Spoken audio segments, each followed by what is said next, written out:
What if you did everything right? Got the degree, worked the job, paid the taxes, but one layoff, one hospital bill, and suddenly you're sleeping in your car, watching the life you built fade in the rear view.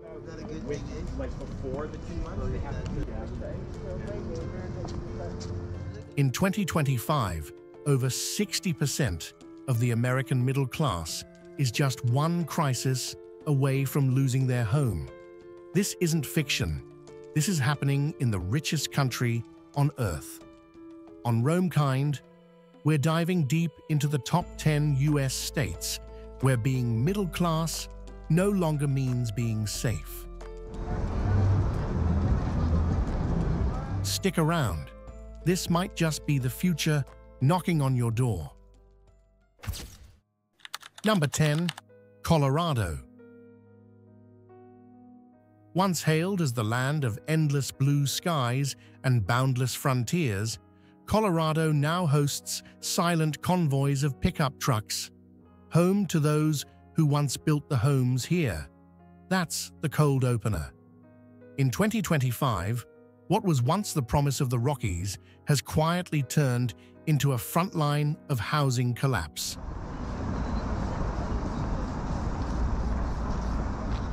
Two-bedroom apartments now hover around $2,000 per month, up nearly 70% over the last decade. Translation: middle-class families need to bring in upwards of $168,000 a year just to stay afloat. Here's the punchline. Seniors on fixed incomes, $1,800 to $2,200 per month, are hemorrhaging when rent spikes. They're slicing groceries and meds just to pay for a roof, and yet all they get are old mobile home parks, deserted parking lots, even shivering along highway shoulders. This isn't fiction, it's reality. Rent burden is swallowing 365,000 households in Colorado who spend over half their income on housing. Let's be real. One job loss, one medical emergency, and boom, a decade of Denver dreams can vanish. Policies? What policies? No rent control, no safety net for people squarely in the middle, no buffer for the everyday Coloradan. Meanwhile, tech money from California drives demand and prices higher. Here's a face to the number. And Raymond Martinez, construction engineer, once building new homes, now sleeps in his pickup. He cashed out his house during the pandemic. Rent jumped $700 in 2 years. He lost access to insulin. Now every night is parking lot roulette. When an engineer who built the skyline now sleeps beneath it, what does progress even mean? That question should sting. Drop your thoughts. How would you feel if your hometown celebrated growth while your dignity got priced out? If Colorado can see this unravel, where else is next? Number 9. New York. New York, the city that once proudly declared, "If you can make it here, you can make it anywhere." But today, that phrase lands like a punchline in a dark comedy. You wake up in your 40-year-old rent-controlled apartment, and somehow you're in a line for free meals.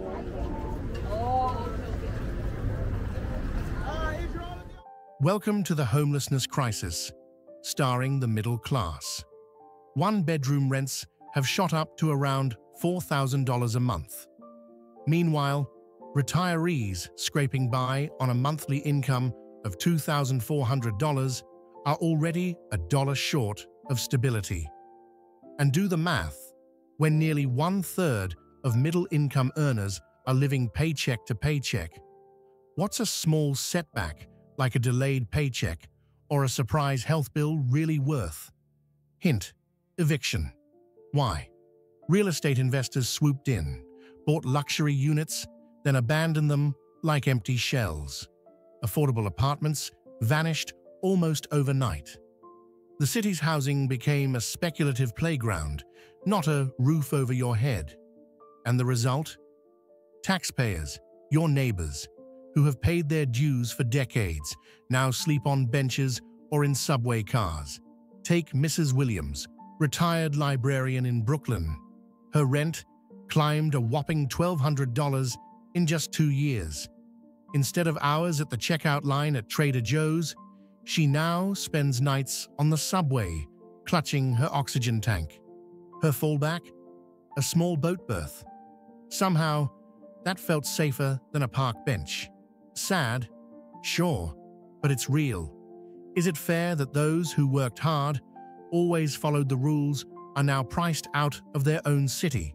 Shouldn't housing be treated as a basic need, not a financial instrument?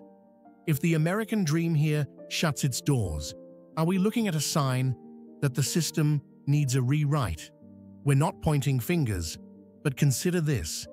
What if the problem isn't people, but a city built for investors, not residents? Now it's your turn. Have you, or someone you know, felt squeezed out of your city? If you made it through number 9, New York, without shaking your head, you're a tough one. Comment "not fair" if you believe housing should be a right, or just type "evicted dreams," because that's what it feels like. And don't stop here. The next state might hit even closer to home. Keep watching. Number 8. Portland. Portland used to be weird, in a good way, but now, weird has turned to worrying. The quirky charm is still there, buried beneath layers of tense and unspoken anxiety. Let's dive in. Portland, once a cozy oasis for coffee lovers and indie bands, now feels like a pressure cooker. According to Oregon's most recent census, around 18,000 people in Oregon are without stable shelter, and by early 2025, about 5,300 were unsheltered just within the city of Portland. That means families, library staff, neighbors, people who did everything right, but now sleep in cars or under tarps. Rent isn't helping. The average cost for a 2-bedroom apartment is between $1,818 and $1,902 per month. Shockingly, over 70% of renters now spend more than 50% of their income on housing. For middle-class folks, that tilt into crisis territory happens fast. It's math. Lose a paycheck, face eviction. Efforts are happening. Portland and Multnomah County have invested heavily, quadrupling shelter and sweep spending from $16.3 million to $72.5 million this year. Yet homelessness still rose. Shelter beds are near capacity, about 3,000 nightly, even as 6,300 show up for help any given day. Here's the kicker. Once steady workers, like a library employee of nearly 3 decades, now spend nights searching for safe parking spots. No social commentary here, just the blunt reality. Portland's safety net feels frayed. Can Portland reweave that net? With zoning reforms allowing duplexes, triplexes, and fourplexes under the residential infill project, over 1,400 new housing units have emerged. But it's just a start. Can a city once known for embracing difference now afford to care for its own displaced backbone? Or is that just another Portlandia sketch left unfinished? Number 7. Arizona. Sunset skies, desert dreams, Arizona promised peace. But in 2025, those same skies now watch over middle-class families living in their cars. Picture this. You work construction, service, or manufacturing. You've got a steady paycheck, a roof over your head, or so you thought. Then rent shoots up, a 20% jump in just 2 years, from 2023 to 2024. Income lagging behind, a recipe for the homelessness crisis brewing under the sun-scorched highways. These aren't stories about extreme poverty. They're tales of people who did everything right. Steady job, smart spending, staying out of trouble. Yet climate change bites back with brutal heat waves. Utility bills spike. Water costs climb. Suddenly, that paycheck barely covers the basics. The dream?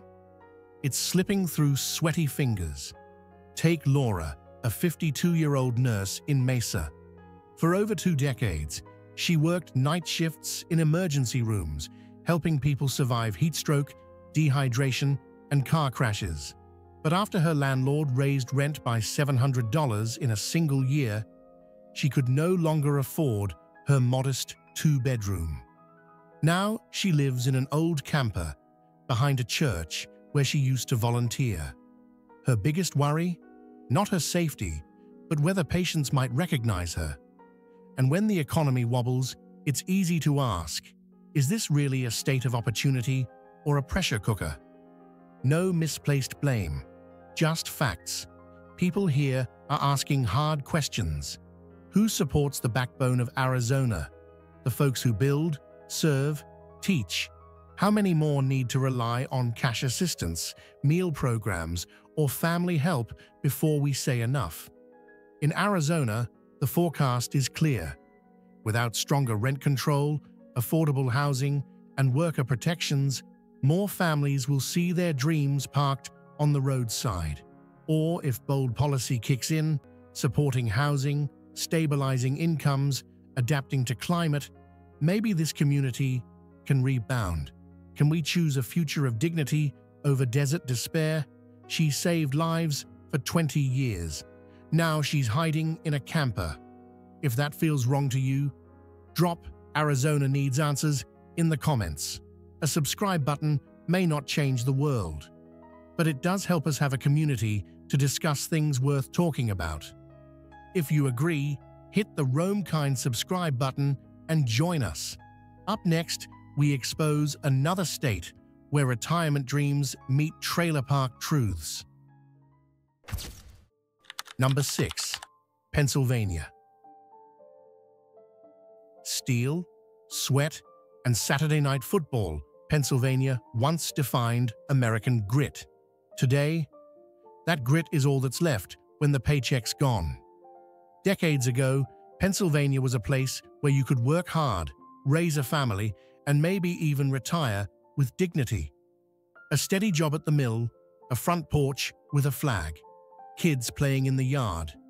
It wasn't glamorous, but it was the American dream in working-class form. Fast forward to 2025, and that dream feels more like a cruel joke. Many middle-class families are now just one missed paycheck away from sleeping in their cousin's basement or a rundown RV. The rent in Pittsburgh and Philadelphia has soared beyond what a retired steelworker or a school cafeteria lady can afford. We're talking over $1,700 a month for modest housing, while fixed retirement incomes often hover around $1,600 to $1,800. One illness, one car breakdown, one layoff, and suddenly you're trading your tools for grocery money. The collapse of Pennsylvania's industrial economy didn't just close factories, it cracked the very structure that kept communities alive. Mining towns shrank, steel towns faded, and with new industries focused on tech and services, the jobs that replaced the old ones, temporary, lower paid, less secure. Middle class? Only on paper. And it's not just about money, it's about dignity. It's about a retired furnace operator now delivering pizzas just to afford heart medication. It's about grandparents raising grandkids because their children can't afford to stay.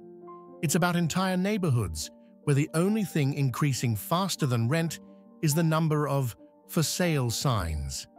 Out-of-state newcomers keep arriving, drawn by lower taxes or college towns. That's great, but who's fighting for the people who were here first? The ones who stayed when times got tough? The ones who paid taxes, built bridges, filled lunchboxes? What happens to a state when loyalty no longer pays off, when 35 years of work can't compete with 6 months of tech stock luck. If the industrial backbone of America can't stand straight anymore, what hope is left for the rest of the country? Number 5. Georgia. Move to Atlanta, they said. It's booming. But no one warned the teacher sleeping in her car 50 kilometers from school. That line hits harder than a rush-hour traffic jam on Interstate 2030. Yes, Atlanta is growing. Fast. But behind new high-rises and glossy ads, something's breaking. Over the last 3 years, rent has jumped by 25% across Georgia, pushing many households to dedicate more than 50% of their income just to keep a roof overhead. Nurses, bus drivers, civil servants, people who keep the city living, are now chasing homes they can't afford. That's not just tough. That's a homelessness crisis hiding in plain sight. Imagine working full-time, doing the right thing, and still having to commute long hours because the only affordable place is miles away. That's real life for countless Atlanta teachers.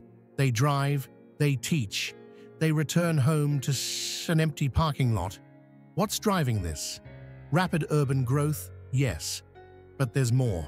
Luxury condos go up while affordable housing lags. Zoning laws freeze the market. No meaningful rent control in sight. Add rising high taxes to fund urban expansion, and the middle class gets squeezed like toothpaste from a can. Meet Marcus Johnson, an emergency room orderly with 15 years on the job. He moved to Atlanta for opportunity. But as rent climbed, he was pushed to share a cramped apartment 3 hours from work. Weekend shifts feel like a lifeline and a curse. One missed paycheck, he risks eviction. That's too close for comfort. A city can't be world-class if the people who keep it running can't live in it. That's not just a slogan, it's a challenge. What does progress mean when essential workers sleep farther from their jobs than tourists?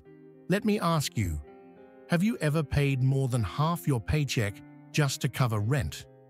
Ever thought that success means stability and stability is slipping? With Georgia at this inflection point, the big question is simple. Can growth include everyone? Or are we building skyscrapers on shaky ground? Number 4. Nevada, beyond Las Vegas. Nevada isn't just about the neon lights of Vegas anymore. Out west, where Reno and Carson City sit quietly, a different kind of spotlight is growing. You won't see it flashing on billboards. You'll see it in the lines outside shelters and the trailer parks doubling as housing. Welcome to the homelessness crisis, creeping through the middle class. Reno's rent has climbed 35% in 4 years. Carson City isn't far behind. Retirees and middle-income families are squeezed by skyrocketing housing costs and taxes. Outside Vegas, homelessness has surged by 50%, not because more people are arriving, but because locals can't keep up. It's not a seasonal gig, it's a system under pressure. Here's the story. Tech firms and light manufacturing moved in. Suddenly, housing demand soared. No rent control, no affordable housing programs, and seniors, many relocated here, dreaming of quiet retirement, only to find their nest eggs eaten by bills. The local economy still leans heavily on tourism, the kind of economy that sweats bullets in a downturn. Picture this: a retired teaching couple in Carson City, living in their family home for decades. Their property taxes and maintenance climbed year after year. Eventually, they sold and moved into a trailer. No luxury, no comfort, just shelter.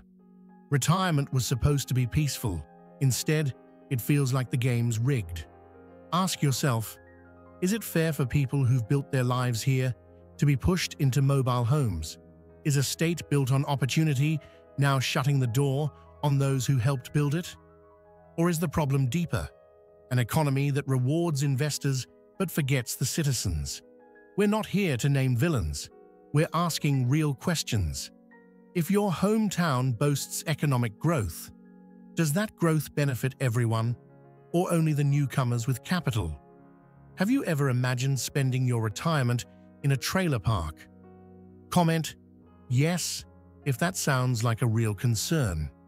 Comment no if you believe your hometown still protects its longtime residents. Number 3. Chicago. Chicago, where neighborhoods once held entire lifetimes. Today, those same streets whisper stories of 2, even 3 jobs, and still no home security. Chicago once meant stability. One job could cover rent, support a family. Now, that's a memory. In early 2024, the homeless population hit nearly 18,800, up from just over 6,000 the year before. That's not a stat, that's a warning flare. Shelters are full.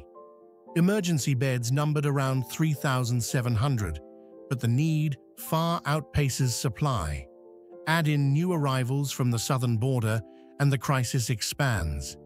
The city hiked its shelter budget from 17 million to over 21 million, yet relief still feels out of reach. Meanwhile, taxes keep climbing. In late 2024, the city passed a $17 billion budget with over $165 million in new taxes. Though property taxes stayed flat, cuts to essential services hit hard, and a plan to raise $100 million annually via a mansion tax voted down. That tension builds fast. Longtime residents work more, pay more, and live on the edge. They're doing their part, but the system isn't catching them. To fight back, Chicago pledged $40 million to double shelter beds and issued bonds worth over $1 billion to build 600 affordable homes in 5 years. Still, in Illinois, you now need over $30 an hour to rent a basic 2-bedroom. High taxes and rising rent. One missed check and the floor drops. If a city built on blue collars now breaks their backs for rent, what exactly are we working for? Number 2. Texas. Texas sells itself as big-hearted and opportunity-rich, but in 2025, even cowboys need side gigs to survive. You've got a full-time job in Austin or Dallas, maybe even 2. But with rent and real estate up more than 30% in recent years, that paycheck feels smaller every month. Costs rise, wages stall. Suddenly, you're living in a state where the low-tax lifestyle feels like high taxes on your dignity. Texas once meant stability, affordable homes, strong jobs, but now, the energy and construction sectors are shrinking. Layoffs grow, the cost of living climbs. That promise of space and freedom, shrinking too. Look at Miguel, a licensed HVAC tech from Houston. After his plant closed, he picked up side gigs, worked weekends. Then rent went up by $400. After bills, he's got barely enough for gas and groceries. One car repair and his family's future hits a cliff. It's not drama, it's happening. Across Texas, middle-class families juggle jobs, chase cheaper housing, and stretch every dollar. Some sleep in RVs, others move in with relatives. The homelessness crisis doesn't always look like a tent. Sometimes it's a parent hiding their struggle from the kids. So we ask, is Texas still a land of opportunity, or just a marketing pitch fading in the heat? Have you seen this in your town? Do you know someone living paycheck to paycheck, despite doing everything right? Tell us your story below. In Texas, the future depends on choices made now. Support workers, build affordable homes, diversify the economy, or risk watching the middle class, the very people who made Texas proud, get pushed to the edge. If you've ever had to juggle 2 jobs just to keep the lights on, you're not alone. Comment, "Just surviving," if that hits home. Stick around. What's happening in number 1 might just surprise you even more. Number 1. Hawaii. Paradise, but only if you're rich. For locals, Hawaii has become a place where the waves crash louder than the cries for affordable housing. Say the word Hawaii, and most people imagine surfers, sunsets, and pineapple drinks. But for many locals, the only thing they're surfing is rent increases. In 2025, homelessness crisis is no longer something hidden in alleyways.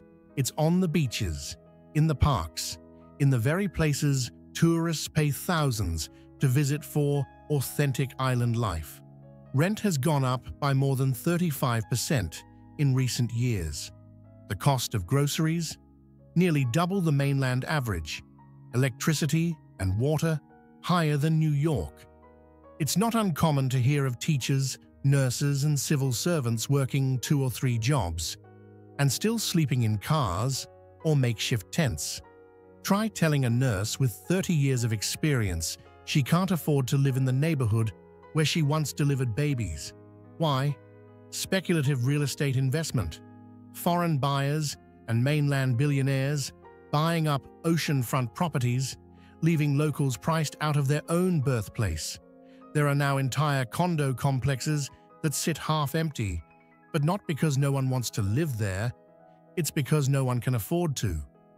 Affordable housing projects, scarce, regulations, weak, taxes, climbing. And when high taxes meet sky-high costs of living, the middle class collapses like a beach chair in a hurricane. Hawaii was once the dream. Now it's a decision. Food or rent, insulin or electricity, stay or leave. Locals, many of whom can trace their roots back centuries, are being forced to pack up and move to places like Las Vegas or Portland just to survive. And here's the twist. Many of the jobs keeping Hawaii's economy alive are held by the very people being pushed out. So, what happens when the hands that serve tourists, care for patients, and teach kids can no longer stay? If the only people who can afford to stay in paradise are the ones who never built it, what does that say about the dream itself? They taught your kids, they stitched your wounds, they kept your buses running. Now they're budgeting toilet paper. No, this isn't a dystopian novel. It's a snapshot of real people in a real country with real rent. So tell me, if the middle class is slipping, what floor are we all standing on? At Romekind, we don't say wake up. We just show the fog and ask, can you see through it?